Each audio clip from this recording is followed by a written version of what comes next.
The moment the 7-foot-tall alien asked if I was experienced in long-term bonding rituals. I should have said no. Instead, I said, define experienced. That was mistake number one. At the time, it had seemed like a perfectly reasonable response. When a glowing blue stranger with eyes like polished glass leans across a bar and asks about your romantic qualifications, your brain doesn't exactly reach for its best material. Mine certainly didn't.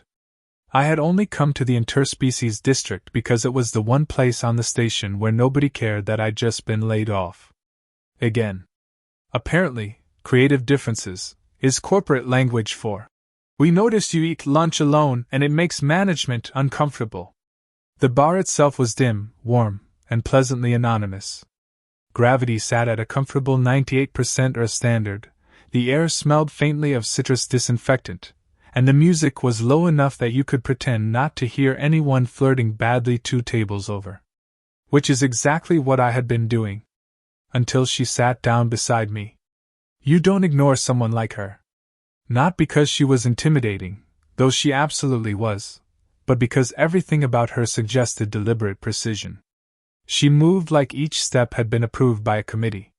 Her clothes shimmered faintly, adapting color to the room, and when she folded herself onto the stool, she did it with the careful posture of someone who had studied how chairs work. She watched the room for several minutes without ordering anything. Then she watched me. I made the universal human decision to stare very hard into my drink. Unfortunately, I have what friends once described as a helpful face. People tell you things when you have a helpful face. Strangers. Bartenders.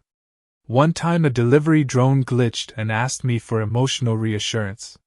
So when the alien leaned closer and asked, in perfectly accented standard, "Are you knowledgeable in the formation of romantic attachments?" my brain defaulted to autopilot. "Well," I said, "I've watched a lot of mistakes unfold in real time." Her eyes brightened slightly. I would later learn that was the equivalent of intense focus. She gestured subtly toward a nearby table where a nervous-looking merchant was presenting a bouquet of something that hissed. "Observe," she said. "He has been speaking continuously for 9 minutes about his shipping fleet." "Ah," I nodded. Classic error. Rule number 1, never try to impress someone with logistics. Romance is about connection. She leaned closer. I continued, because once you start giving advice, stopping feels socially illegal. Also, desperation is deadly. Humans can smell desperation. It smells like microwave dinners and unpaid subscriptions. She absorbed this with alarming seriousness. And confidence, I added. Not arrogance. Just act like you're someone worth knowing. The merchant chose that moment to knock over the bouquet. It attempted to crawl away. She watched it go. "Your analysis appears correct," she said. I lifted my glass in modest acknowledgement, fully expecting that to be the end of it. It was not. "I require a consultant," she said. I laughed. She did not. After a pause long enough to become uncomfortable, she tapped the surface of the bar. A translucent screen appeared, lines of text flowing faster than I could track. "My species conducts a partner selection event once every decade," she explained. "Choosing poorly results in 10 years of diminished social credibility." "Rough," I said. "I have studied numerous civilizations. Humans are uniquely inefficient in mate selection, yet demonstrate unusually high pair bond satisfaction when successful." "Wait," I said slowly. "You studied us and your conclusion was yes, let's copy that chaos?" "Correct." There was something deeply flattering about being academically recognized for emotional recklessness. "I therefore request your service as a human romance specialist." I snorted into my drink. "Lady, I am spectacularly single." She tilted her head. "Unattached," she said thoughtfully. "A wandering mating strategist. Objectivity preserved. That is, not what that means." She placed a small device on the bar. My wristband chimed. I glanced down, and nearly fell off the stool. The number blinking on my account could generously be described as life-altering. "I'm sorry," I croaked. Is that a typo? It is a consulting retainer, she replied calmly. You just paid me more than I made last year. You will be available immediately then. Hold on, there has been a misunderstanding. I'm not an expert. I once got ghosted by someone who later apologized to my houseplant. Plants are reliable witnesses, she said. That's not reassuring. She expanded the screen and rotated it toward me. Dense legal text scrolled past, stamped with enough official seals to frighten the government. This agreement has been recognized by 3 trade coalitions, she said. Please confirm. I haven't read it. You advised confidence. That was for flirting. She waited. I did what humans have done for centuries when confronted with paperwork. I signed immediately just to make it go away. The device chimed again. Excellent, she said. Training begins tomorrow. Training? You will prepare me for the selection event. I stared at her. You're serious? Yes. I tried one last time. Hypothetically, what happens if I say no? You already said yes. Fair point. She studied me for a moment longer, her gaze unnervingly perceptive. Humans form attachments despite high probability of emotional injury, she said. Why? The question caught me off guard. I shrugged. Because when it works, it's worth everything that didn't. She went very still. For the first time, her composure softened, not visibly, exactly, but in the way a room feels different when the temperature changes by a single degree. Noted, she said quietly. A notification chimed on her wrist. I have scheduled our first session at 0800, she continued. Please arrive rested. Courtship strategy requires cognitive sharpness. I don't do cognitive sharpness before noon. You will adapt. She stood, movements smooth and deliberate. I remained frozen on the stool, staring at the fortune she'd deposited into my account. As she turned to leave, she paused. One more clarification, she said. During this process, you may be required to demonstrate certain human bonding behaviors. My stomach dropped slightly. Define certain. We will evaluate as necessary. And then she walked out, leaving me alone with my drink, my terrible life choices, and the growing suspicion that I had just agreed to something far more complicated than giving dating tips. I thought I was being hired to offer advice. I didn't realize I was about to become the galaxy's first accidental love coach. At precisely 0800, my door chimed with the polite insistence of someone who did not believe in the snooze button. I opened it wearing yesterday's shirt and the expression of a man who had stayed up far too late researching whether consulting fees were refundable. She stood in the corridor, perfectly upright, holding a small tablet that immediately projected a hovering schedule the size of my torso. You appear compressed, she observed. It's called tired. Rest cycles were included in the preparation guidelines I transmitted. I thought that was a suggestion. It was not. She stepped inside before I could invite her, scanning my apartment with rapid, analytical glances. You live alone, she said. Brilliant deduction. Was it the single toothbrush or the aura of unresolved disappointment? She paused beside a stack of unopened mail. These are overdue notices. I prefer the term financial cliffhangers. She tapped her tablet. Your consulting fee should resolve these within hours. I stared at her. You didn't have to do that. You cannot effectively coach bonding rituals while distracted by survival anxiety. There was something disarming about how practical she was. No drama. No pity. Just solutions. Right, I said, clearing my throat. So, training. Step 1 of romance, flirting. She lifted the tablet. I am ready. You don't need the tablet. It is recording. Please tell me that's private. It is being archived for cultural research. I considered protesting, but the rent notices glowing behind her killed my courage. Okay, I said. Flirting is basically playful conversation that shows interest without screaming it. Why not scream it? Because mystery is attractive. She typed rapidly. Mystery attractive. Understood. No, don't write it like a math formula. It's more of a vibe. What is a vibe? I rubbed my face. This is going to be a long day. We started simple.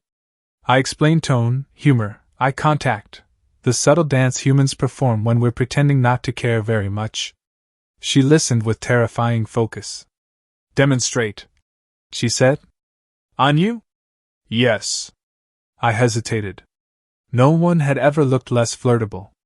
Not because she wasn't striking, she absolutely was, but because she watched me like a scientist watches a chemical reaction that might explode. All right, I said slowly. If I were flirting, I might say, you know, for someone analyzing me like a lab experiment, you're surprisingly easy to talk to. She considered this. Then she tried it 10 minutes later on the building manager. He nearly dropped his access pad. You are aesthetically symmetrical, she told him. Interaction with you is statistically pleasant. That is not flirting, I whispered. You said express interest. Not like you're reviewing his structural integrity. She adjusted immediately. Attempt 2 came in the elevator. You are unexpectedly non-objectionable, she informed a stunned passenger. Progress, technically. By midday, we moved on to mystery. Don't reveal everything about yourself at once, I explained. Let people wonder. How much should remain unknown? Just answer some questions vaguely. That evening, at a small diplomatic reception she insisted counted as field testing, she responded to every inquiry with one word. Classified. Within 20 minutes, half the room was trying to figure out who she was. Why are they approaching more frequently? She asked me quietly. Because now they think you're important. I am important. Now they think you're dramatically important. She nodded, satisfied. Lesson 3 was playing hard to get. This one is powerful, I warned. Be polite, but don't seem too available. She took that instruction and ignored 17 conversation requests in a row. Rumors spread almost instantly. Someone whispered she must already be evaluating a rare match. Another suggested she was royalty. A third asked me if I was her handler. I choked on a pastry. This is working better than expected, she said. That's because you're treating my sarcasm like sacred scripture. Sarcasm appears strategically valuable. Over the next few days, a pattern emerged. Every offhand joke I made became, in her hands, a deliberate tactic. Smile more, I told her once. She disappeared for 3 hours. When she returned, she had studied over 200 human smiles and produced one that was warm enough to melt glaciers. 3 ambassadors tried to introduce themselves simultaneously. You created a weapon, I muttered. Correction, she said calmly. You did. Despite the chaos, there were quieter moments too. One night, after an especially exhausting practice session, we sat on a balcony overlooking the station, lights drifting like slow constellations. Why do humans proceed with bonding despite fear? She asked. No species willingly embraces emotional instability at such scale. I leaned back in the chair. Because the alternative is worse. Explain. Imagine going through your entire life never letting anyone matter enough to hurt you. She was silent. When it works, I said, it's like the universe narrows down to one place you actually belong. She studied me, that unsettling focus gentler now. Have you experienced this? I laughed softly. Not yet. Came close once. Turns out she was more interested in my best friend. Who, to his credit, warned me by accidentally proposing in front of me. You remained allied afterward? Eventually. Humans are weirdly resilient. Her gaze drifted toward the lights. My people admire this, she said. You form attachments without contractual obligation. Without genetic certainty. It is brave. No one had ever accused me, or humanity in general, of bravery in dating before. Feels more like stubborn optimism, I admitted. She tilted her head. Why are you unmated? Because Earth women possess functioning judgment. She didn't laugh. You deflect with humor when discussing loneliness. she said. I blinked. I do not experience loneliness, she continued, but I recognize its indicators. Well, I said lightly. Occupational hazard of being charming. She watched me long enough that I had to look away. After a pause, she spoke again. Observation suggests the optimal partner may be human. Something in my chest tightened unexpectedly. Lucky human, I said. You will assist me during the selection ceremony. The words landed heavier than they should have. Assist how? Remain near. Provide real-time guidance. Interpret emotional signals. You want live commentary on your love life? Yes. I forced a grin. Nothing weird about that. She regarded me thoughtfully. That was sarcasm. Correct. As she prepared to leave, she stopped at the doorway. One more note, she said. Your strategies have significantly increased my desirability metrics. Happy to help. She stepped closer, studying my face with quiet intensity. You appear unsettled. Just realizing I might be in over my head. You are adaptable, she said. That is a valued human trait. After she left, the apartment felt strangely larger. And quieter. It hit me then, slow and unwelcome, that I had spent days teaching her how to attract someone extraordinary. I just hadn't expected the thought of her finding them to bother me. That was the moment I began to suspect I hadn't just volunteered to coach her. I might have accidentally volunteered to be evaluated. I knew the selection event was going to be a disaster the moment I saw the invitation. Not because it looked intimidating, though the message arrived wrapped in animated constellations that rearranged themselves into my name, but because at the bottom, in calm official text, it read, Human consultant attendance, mandatory. Mandatory is never a comforting word when romance is involved. The venue floated just outside the main orbital ring, a structure so massive it generated its own weather patterns inside a transparent atmospheric shell. As our shuttle approached, I caught glimpses of shifting lights, drifting platforms, and what looked suspiciously like choreographed meteor showers. You're telling me all this is for a dating event? I asked. It is the most significant social gathering of the decade, she replied. On Earth we just download an app and lie about our height. She did not react, which meant she was logging that for later analysis. The moment we stepped inside, I realized two things immediately. First, I was underdressed. Second, every being in the chamber had already noticed her. Gravity had been softened just enough to make everyone's movements look graceful. Music vibrated through the air, not heard so much as felt, and clusters of attendees moved through ritual patterns that resembled slow, elegant combat. You look calm, I whispered. I am executing the strategy. That strategy, unfortunately, was me. Within minutes the first suitor approached, a tall figure with skin like polished bronze and a voice that sounded pleasantly mechanical. He began listing his achievements. She listened politely for exactly 6 seconds before tilting her head. Your accomplishments are statistically impressive, she said. However, what brings you joy? The suitor blinked. I optimize shipping corridors. She smiled, perfectly, devastatingly, and said nothing. He excused himself soon after. I stared. You used the connection redirect, I murmured. You said logistics were unromantic. I was joking. Your jokes are consistently effective. Suitor number 2 attempted poetry. She listened, then leaned slightly closer. Your metaphors are ambitious, she said softly. Are you always this expressive, or am I receiving special allocation? The poor alien nearly levitated. That, I whispered, was flirting. She nodded once. I am adapting. As the evening unfolded, the pattern became impossible to ignore.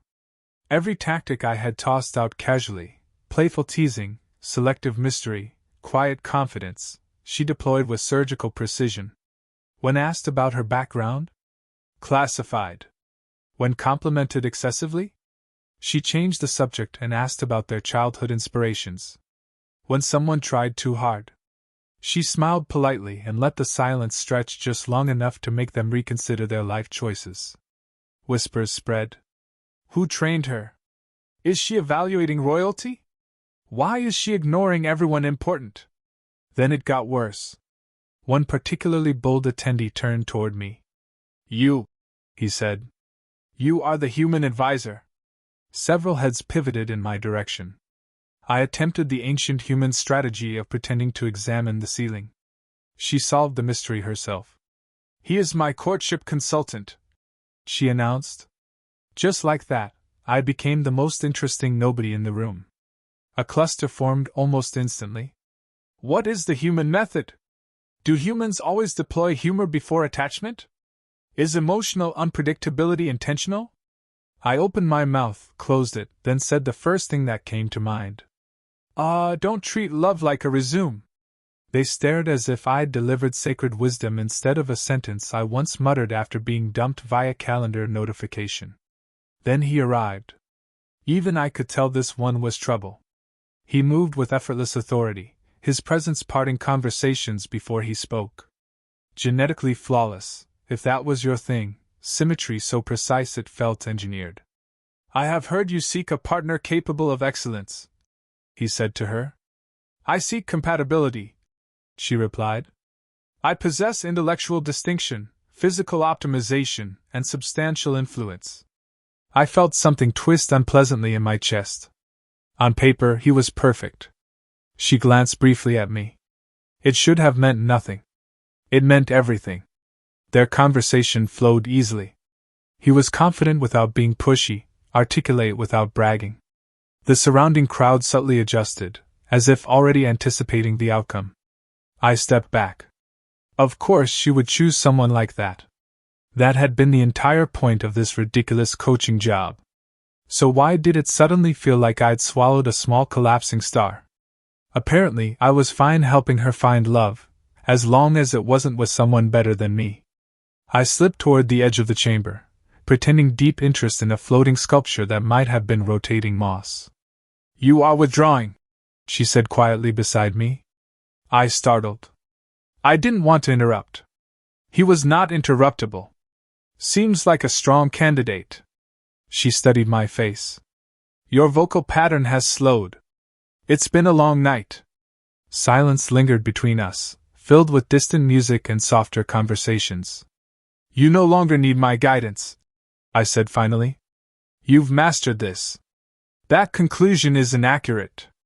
You've got half the galaxy orbiting you. I am not evaluating half the galaxy. I forced a small smile. Well, whoever you pick is going to be very lucky.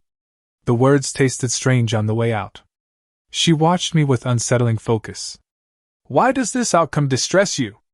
I hesitated. Humans have an incredible capacity for lying to ourselves, but under that gaze it felt pointless. Because, I admitted quietly, I think I made a mistake teaching you how to fall for someone else. The noise of the chamber seemed to fade. For a moment she said nothing at all.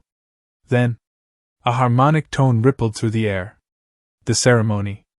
Attendees drifted toward the central platform, anticipation humming like electricity. It is time, she said.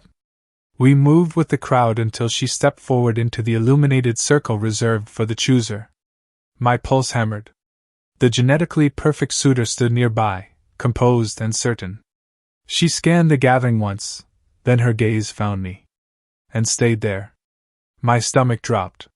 She began walking forward. One step. Then another. The officiant raised their voice. Declare your selected partner. The perfect candidate inclined his head slightly, already accepting victory. She passed right by him. Stopped. Turned. And looked directly at me. For several long seconds I was convinced there had been some kind of navigational error. Maybe she was looking at someone behind me. Maybe there was a dramatically more qualified human I hadn't noticed. Maybe I was about to witness the galaxy's most humiliating case of mistaken identity. So, naturally, I did what any rational person would do. I turned around. There was no one there. When I faced forward again, she was still watching me, her expression calm but impossibly intent, as if the entire chamber had narrowed to a single point and I was standing in it. The officiant's voice echoed gently through the hall. "You have indicated your selection. Please confirm." "I confirm," she said. A ripple swept through the audience, confusion first, then a rising storm of whispers. "The human? Is this symbolic? Is this permitted?" Meanwhile, my brain had shut down most non-essential functions. I pointed at my chest. "Me? You," she said. I walked toward the platform on legs that felt like borrowed equipment. When I reached her, I leaned closer and whispered, "I think you skipped about 12,000 superior options." "I did not skip them," she replied. "I evaluated them." "And still landed here?" "Yes." The officiant cleared their throat equivalent. "State the basis of your choice for the record." She didn't look away from me as she answered. "He demonstrates the human bonding model at a consistently high level." I made a quiet, choking noise. "Humor in the presence of uncertainty," she continued. "Honesty despite personal risk. Emotional attachment without contractual assurance." Someone in the crowd actually gasped. The genetically perfect suitor looked less offended than academically fascinated, like a scientist who had just witnessed gravity reverse. I leaned closer again. "You realize I was mostly improvising. Improvisation is a valued human strength. This has to be ceremonial," I whispered. "Like honorary. It is binding." My heart attempted to escape through my ribs. "Hold on," I said quickly. "I never volunteered for this." She raised her tablet. With one smooth motion, she expanded a document I recognized instantly, the consulting agreement I had signed without reading because there had been fried cheese involved. She highlighted a clause. "Participation in compatibility evaluation may be required." My mouth fell open. "That was not in plain language. It was in very small language," she corrected.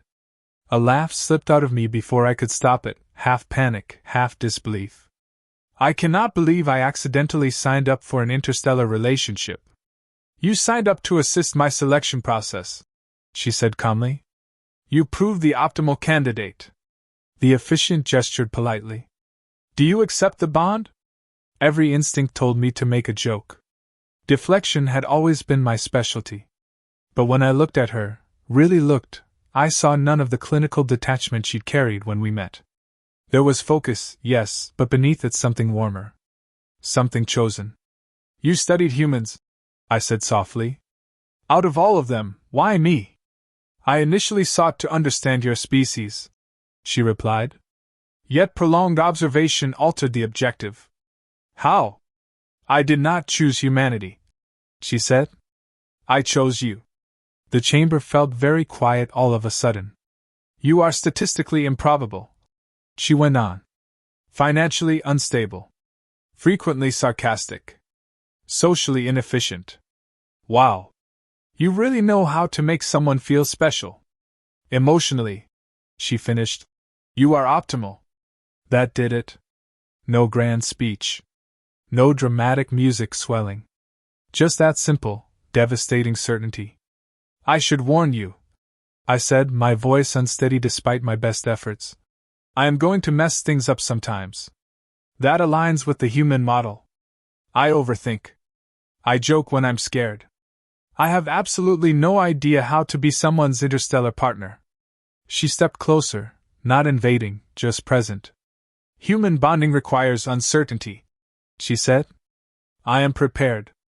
I exhaled slowly, realizing some tight knot inside my chest had been there for years. "And if I disappoint you?" She tilted her head slightly.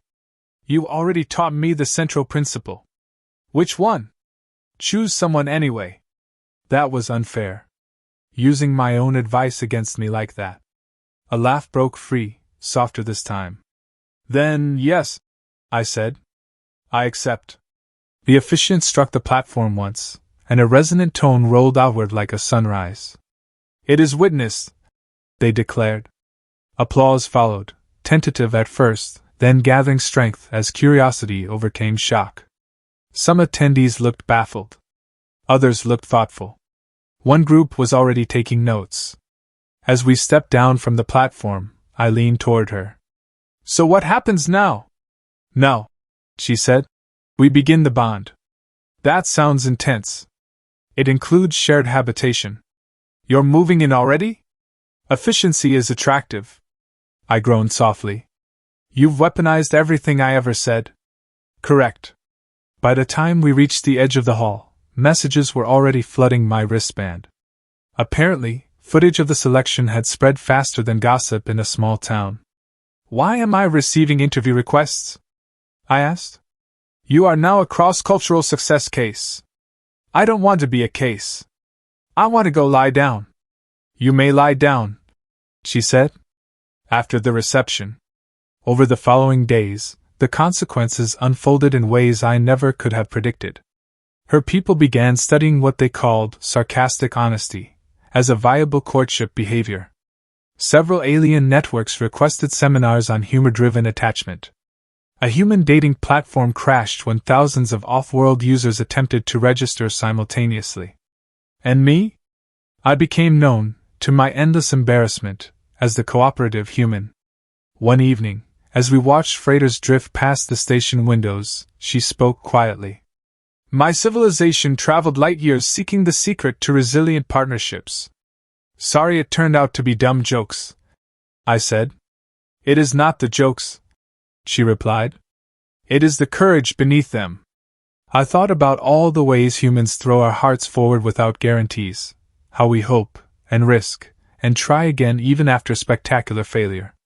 "So the galaxy came all this way," I said slowly, "to learn that the smartest relationship strategy is choosing someone anyway," she finished. I smiled, slipping my hand into hers, still amazed at how natural it felt. So yes, technically I volunteered. I just didn't realize I was volunteering to fall in love. Turns out the most advanced species in the galaxy didn't need to teach us anything at all. They just needed one human reckless enough to sign the contract without reading the fine print, and one alien brave enough to sign it with him.